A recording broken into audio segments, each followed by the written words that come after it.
살다 보면 마음 깊은 곳에서 한숨이 나오는 날이 있습니다. 아무리 애써도 삶이 나아지지 않는 것 같고 누구도 내 마음을 알아주지 않는 것처럼 느껴질 때가 있습니다. 위로가 필요해서 누군가의 말을 들어보지만 마음은 여전히 답답하고 허전하기만 합니다. 그런 순간 하나님께서는 우리에게 말씀으로 다가오십니다. 성경은 단지 예시하기가 아니라 지금 이 순간에도 우리를 살게 하시는 살아있는 하나님의 음성입니다. 특별한 누군가만을 위한 말씀이 아니라 지치고 상한 이들을 위한 하나님의 손길이며 무너진 삶을 다시 일으키는 능력입니다. 오늘은 그런 말씀들 중 9절을 함께 나누려 합니다. 이 말씀들은 그저 마음을 잠시 달래는 말이 아니라 인생을 새롭게 하는 생명의 메시지입니다. 혹시 지금 마음이 지치셨다면 이 말씀들을 꼭 곁에 두시기 바랍니다. 하나님께서 오늘 여러분을 위해 준비하신 말씀일 수 있습니다. 첫째, 말씀은 상처 입은 마음을 다시 일으키는 능력입니다. 사람은 누구나 상처를 안고 살아갑니다. 어떤 날은 이유 없이 마음이 무너지고 어떤 순간은 가까운 사람의 말 한마디에 깊은 상처를 받기도 합니다. 애써 잘해보려 노력했지만 오히려 더 큰 실망으로 돌아온 경험도 있고 아무에게도 말하지 못한 채 속으로만 사귀며 지낼 때도 있습니다. 그럴 때 많은 사람들이 조심스럽게 말을 건넵니다. 시간이 지나면 괜찮아질 거라고, 다 잊고 털어내면 된다고 이야기합니다. 그러나 우리 마음은 알고 있습니다. 어떤 상처는 시간이 흐른다고 저절로 치유되지 않으며 아무리 잊으려 해도 더 생생하게 떠오를 때가 있다는 것을요. 이럴 때 우리에게 정말 필요한 것은 사람의 말이 아니라 하나님의 말씀입니다. 하나님의 말씀은 감정적인 위로를 넘어 마음 깊은 곳까지 스며드는 살아있는 능력입니다. 시편 34편 18절은 이렇게 말합니다. 여호와는 마음이 상한 자에게 가까이 하시고 중심에 통회하는 자를 구원하신다고 하셨습니다. 이 말씀은 단순한 위로가 아니라 하나님께서 지금 이 자리에서 나를 직접 찾아오신다는 선언이며 회복과 구원의 약속입니다. 여기서 마음이 상한 자라는 표현은 히브리어 원어로 보면 산산이 조각난 마음, 완전히 부서진 내면을 의미합니다. 겉으론 멀쩡해 보여도 속은 텅 비고 감당할 수 없는 무게로 눌려 주저앉은 상태를 말합니다. 그런 상태에 있을 때 우리는 말조차 하기 힘들고 기도조차 나오지 않을 때가 있습니다. 그저 눈을 감은 채 아무 말도 하지 못하고 숨만 쉬는 날도 있습니다. 그러나 하나님은 그런 마음을 결코 모른 척하지 않으십니다. 오히려 그런 자리에 가장 가까이 오시며 우리가 스스로 말하기도 전에 우리의 마음을 아시고 눈물 너머의 고통까지 헤아리십니다. 중심에 통회하는 자라는 말은 단지 눈물을 흘리는 것이 아니라 마음속 깊은 곳에서 나오는 애통함을 말합니다. 누구에게도 말하지 못한 슬픔과 후회, 혼자 끌어안고 있던 무너진 감정을 있는 그대로 하나님께 드리는 순간 그 자리에 회복이 시작됩니다. 하나님은 그런 중심을 귀히 여기시고 그런 사람을 구원하신다고 약속하셨습니다. 그 어떤 연약함도 하나님 앞에서는 외면당하지 않습니다. 오히려 하나님은 연약함 속에서 역사하시고 낮아진 마음 속에서 회복의 씨앗을 심으십니다. 사람들은 밝게 웃는 사람을 좋아하고 성공한 사람을 주목합니다. 하지만 하나님은 달리 보십니다. 세상의 기준은 강한 자에게 기회를 주지만 하나님은 깨어진 자를 붙드시고 상한 마음을 고치십니다. 시편 147편 3절에서도 하나님은 상심한 자를 고치시며 그들의 상처를 싸매신다고 말씀하셨습니다. 하나님의 관심은 드러난 성취보다 드러나지 않은 마음의 상태에 있습니다. 그러므로 우리의 마음이 부서졌을 때 우리는 오히려 하나님께 나아갈 수 있는 은혜의 자리에 있는 것입니다. 혹시 지금 마음이 지치셨습니까? 말 못할 상처로 괴로워하고 계십니까? 다른 사람은 다 잘 살아가는 것 같은데 나만 멈춰 있는 것 같고 나만 유난히 외로운 것 같다고 느껴지십니까? 그렇다면 오늘 이 말씀을 마음에 깊이 새기시길 바랍니다.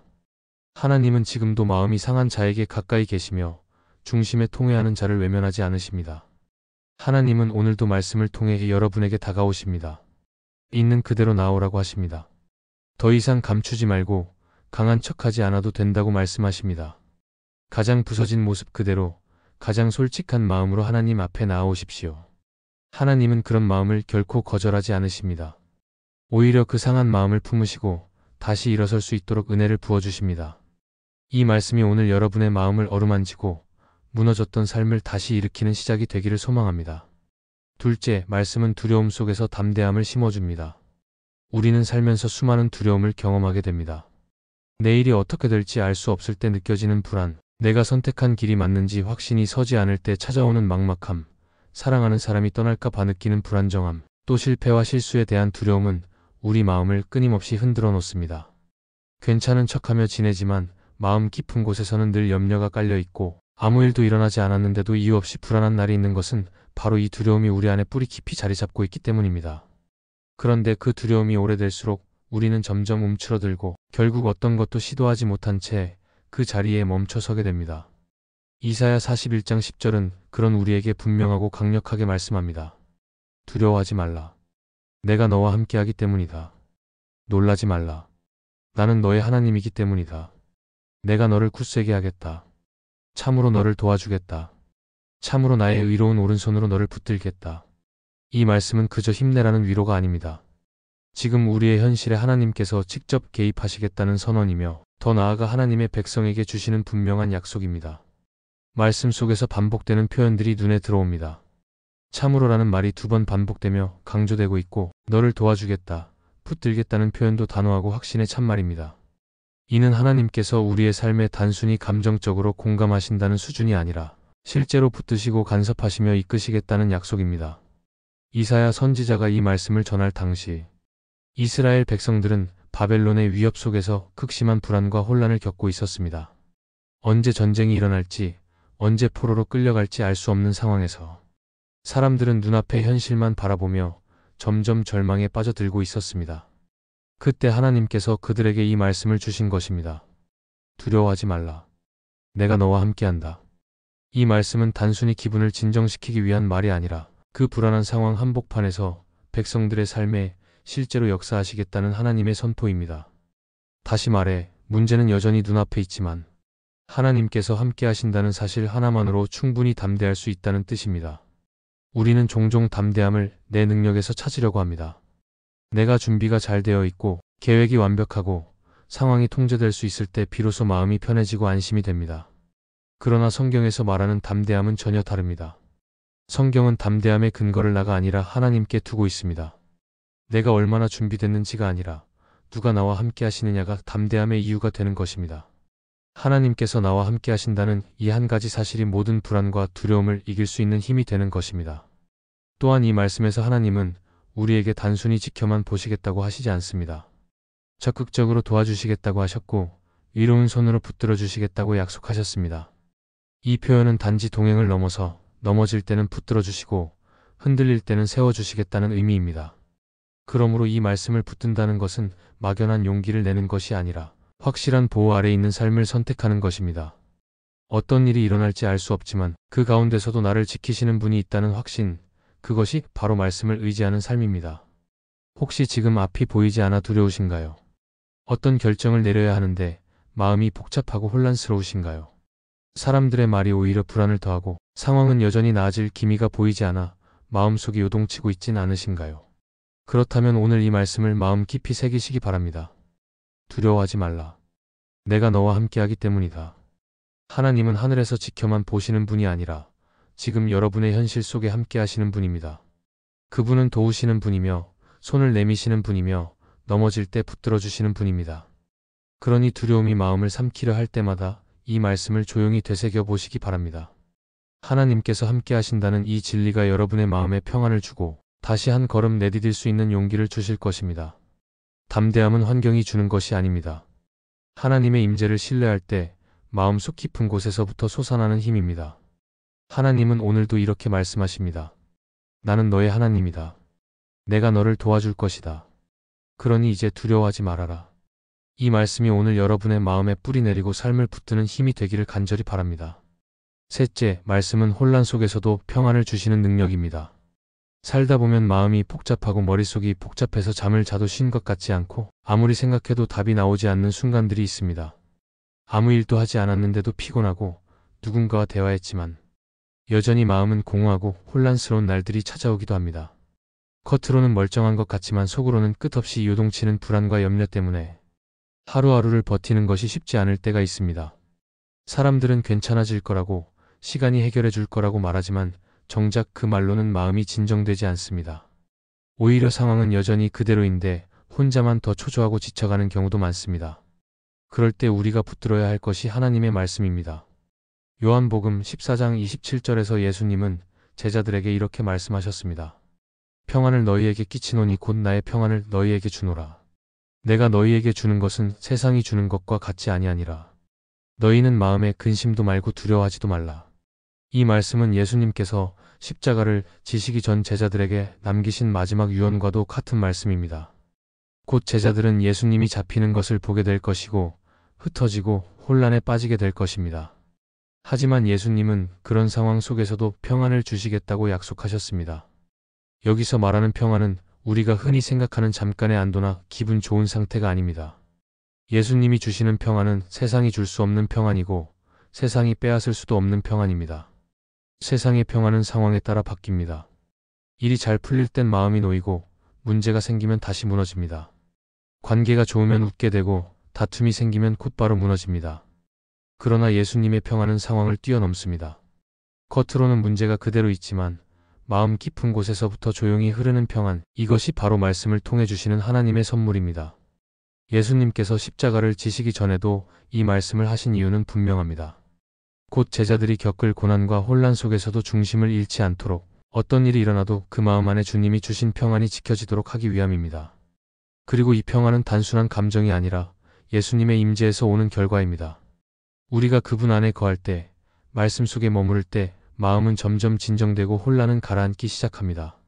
기도의 자리에서 말씀을 붙들며 조용히 묵상할 때 설명할 수는 없지만 분명히 느껴지는 안정감이 생기기 시작합니다.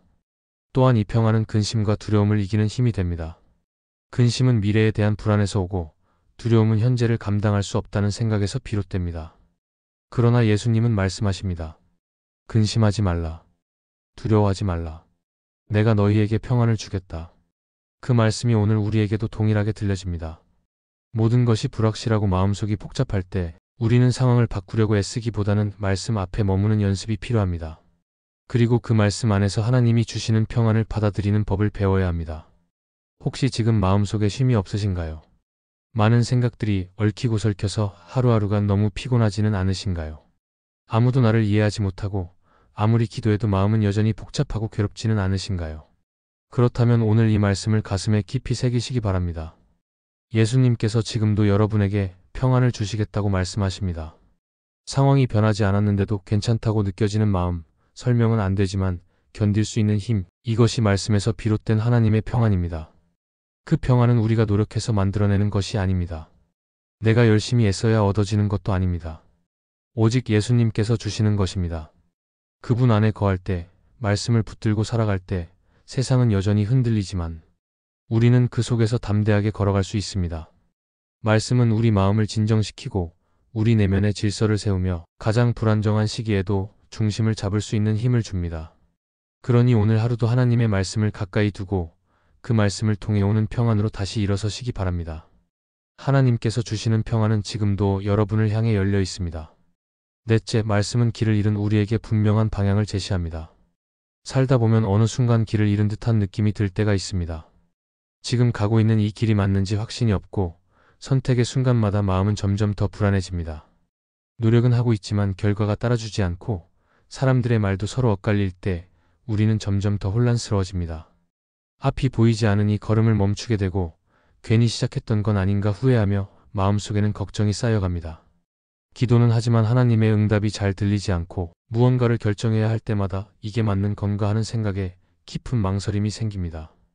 그런 상황에서는 아무것도 하지 않는 것이 더 안전하게 느껴질 때도 있습니다.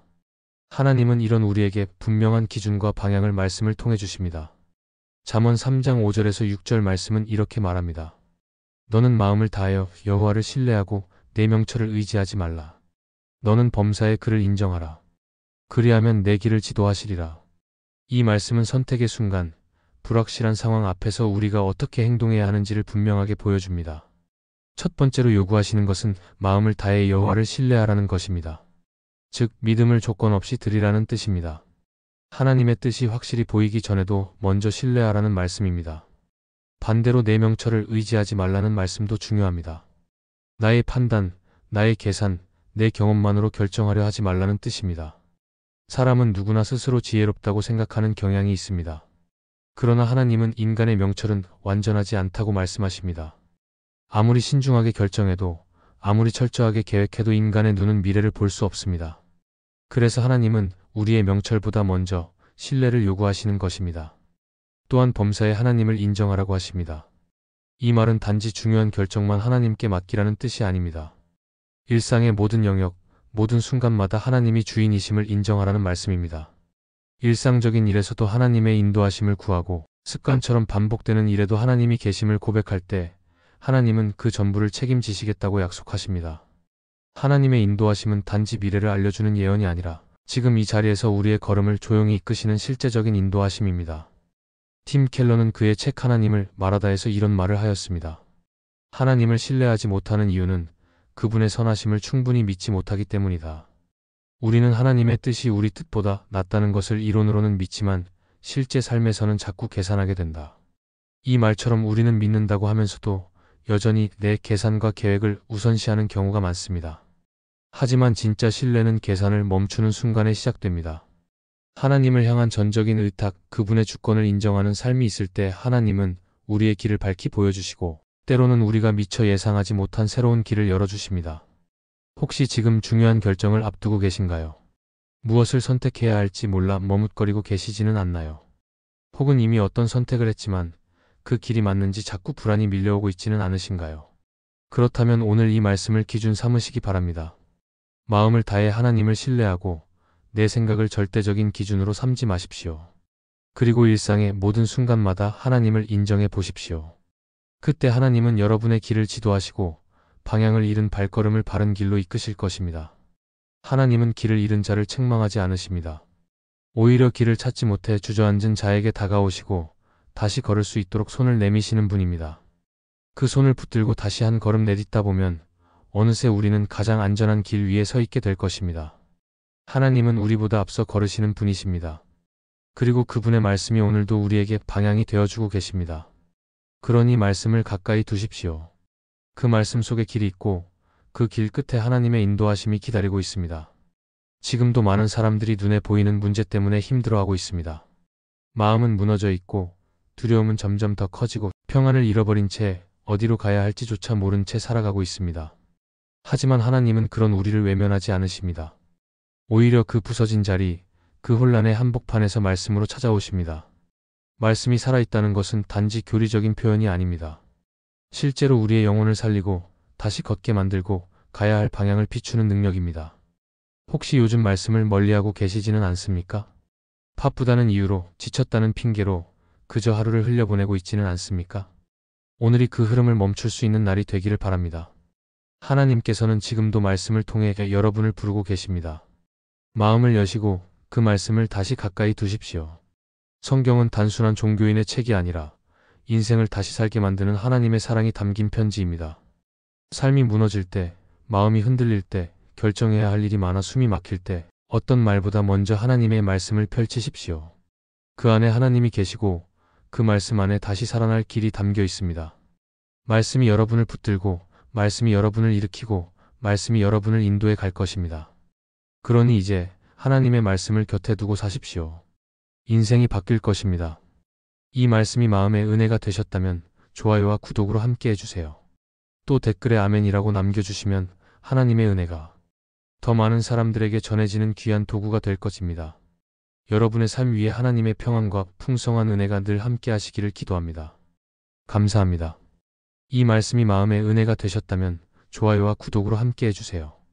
그리고 댓글에 아멘이라고 남겨주시면 하나님의 은혜가 더 많은 사람들에게 전해질 것입니다. 여러분의 삶 위에 하나님의 은혜가 언제나 함께 하시기를 바랍니다. 감사합니다.